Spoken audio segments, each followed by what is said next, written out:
Presiden Ukraina Volodymyr Zelensky menuntut Kiev mendapat jaminan keamanan seperti yang diberikan Amerika Serikat dan Eropa kepada Israel. Hal tersebut ia sampaikan dalam wawancara bersama NBC News di sela-sela konferensi di Jerman akhir pekan lalu.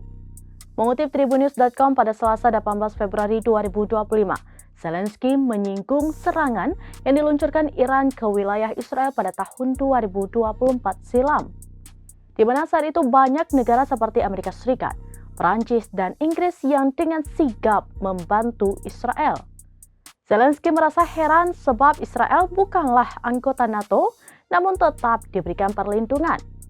Ia pun bersikeras bahwa Ukraina harus diberi perlindungan yang sama.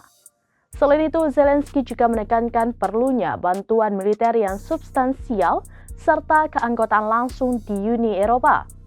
Bantuan militer yang dimaksud berupa paket rudal yang kuat. Zelensky berjanji bahwa rudal itu hanya akan digunakan jika Rusia melancarkan invasi. Ia juga menuntut negara-negara NATO mau mengirimkan pasukan besar yang sebanding dengan tentara Rusia.